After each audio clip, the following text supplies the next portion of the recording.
What's going on, guys? It's Groove back with a new one, and we have Atomic Habits by James Clear. And this book is amazing. It's on everybody's best must-read list. This goes over your habits. You are an accumulation of your habits. So if you're very unsuccessful or if you have bad habits, you're undisciplined, it's because of your habits. They live subconsciously inside of you, and you just do them without even thinking.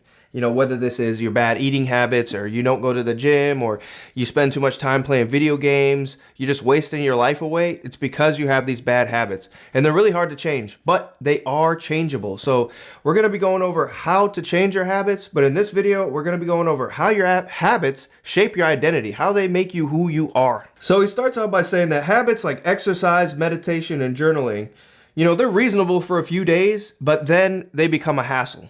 So when it comes to these bad habits, they're really hard to break. And that's because you're doing it the wrong way, obviously. Well, otherwise you'd be able to break them. But he says they're challenging for two reasons. He says, one, we try to change the wrong thing. And two, we try to change our habits in the wrong ways. So there's certain ways you need to change a habit. So first, before we go into how to change a habit, we need to understand how they got there in the first place and where people go wrong.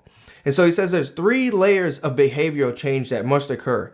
So people usually get stopped off at this first layer. So this outer layer is the outcomes. So this is people who, they only want to work out because they're going on a trip or a vacation, and maybe they want to get into a good bathing suit.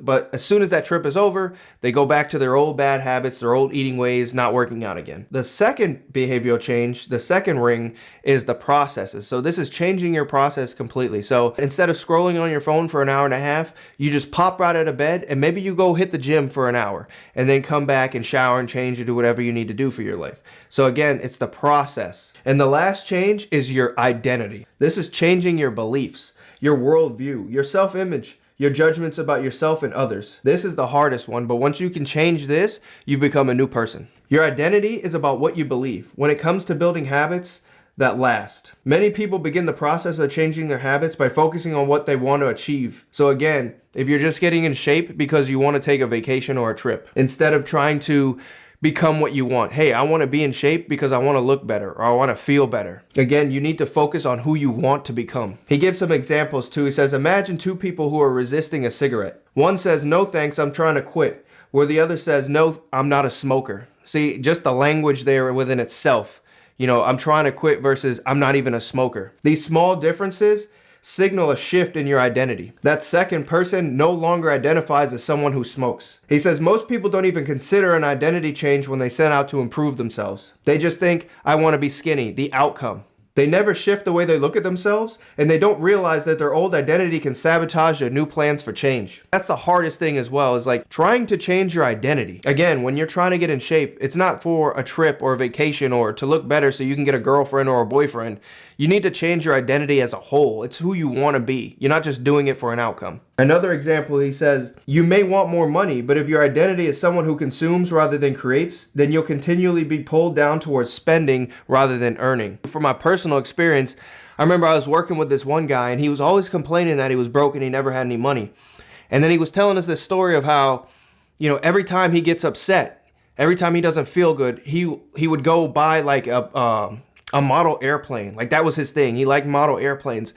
And I was just thinking in the back of my head, I'm like, wait a minute, every time you don't feel good, every time you're sad or unhappy, you go spend money? And I was just like, oh my God, like people live like this? But yes. And so you wonder why you're broke, and it's like you just keep spending money every time you don't feel good.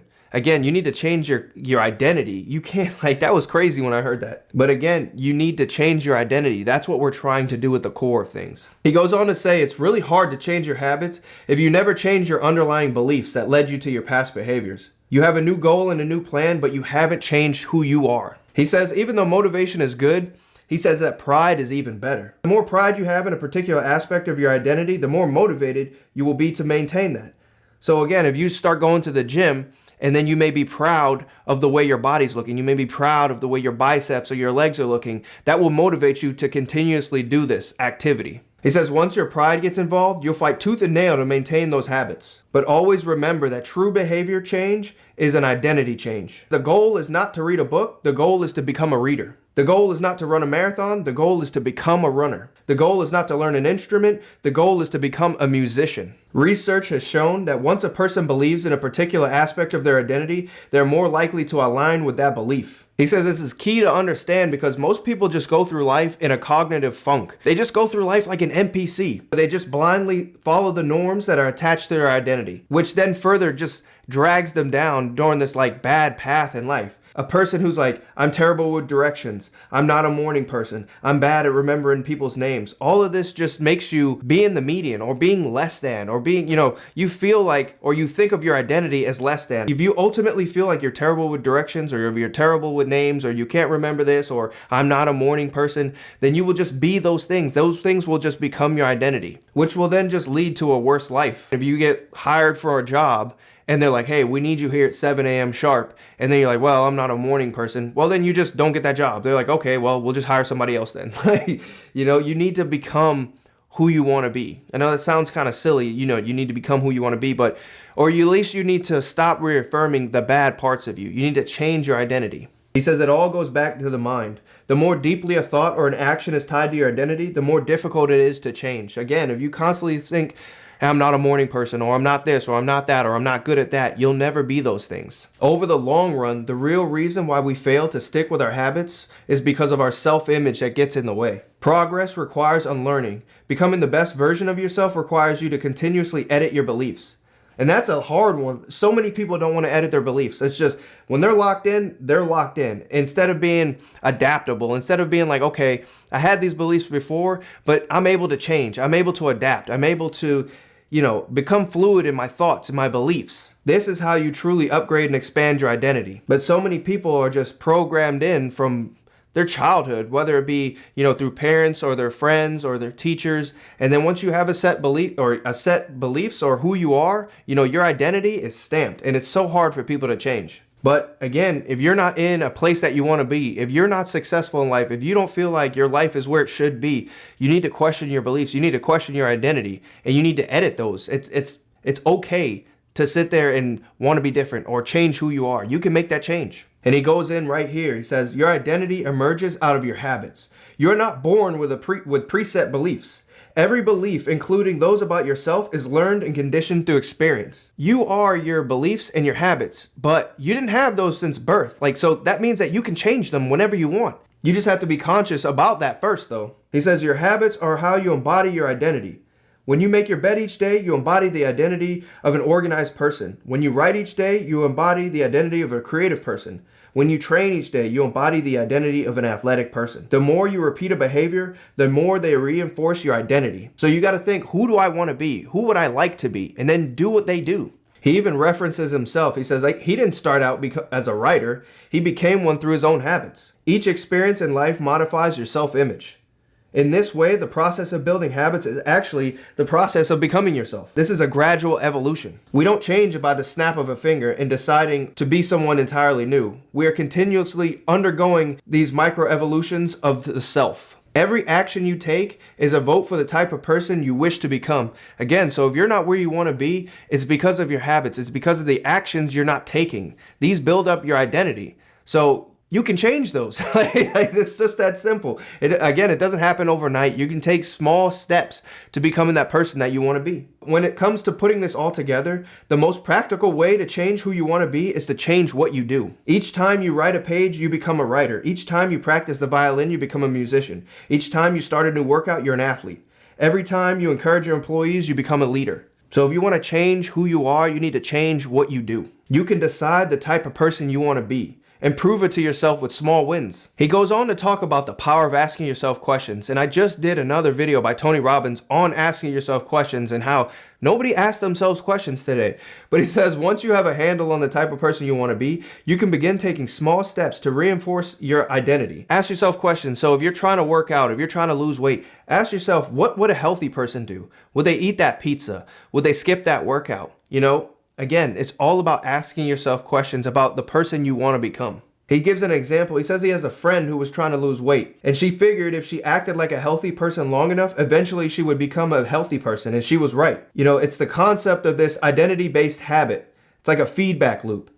Your habits shape your identity, and your identity shapes your habits. It's a two-way street. The focus should always be on becoming that type of person, not getting a particular outcome. That's huge. And that's what stops so many people as well.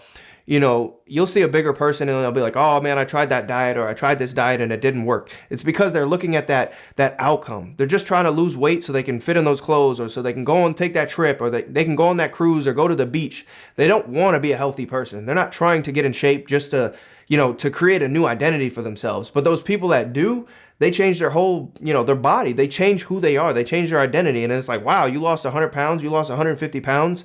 And they're like, yeah, I did, and I'm never going back. That's not who I am anymore. Again, you need to change your identity. Identity change is the North Star of habit changes. That's huge. You got to ask yourself the question, you know, are you becoming the type of person you want to become in this life? The first step you need to ask yourself is not what or how, but who.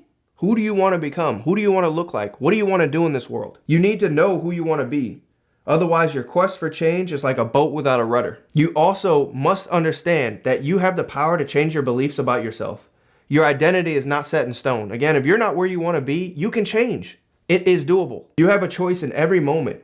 You can choose the identity you want to reinforce today with the habits you choose today. Whether it's weight loss or reducing stress or earning more money, habits can help you achieve all of these things. But fundamentally, they're not about having something, they're about becoming someone. That's the ultimate change, is you need to change your identity. You need to become that person. Your habits matter because they help you become the type of person you wish to be. It needs to be an identity change. And so with that, we'll leave it there. I really enjoyed this first chapter. This was a good introduction to the book, which it is.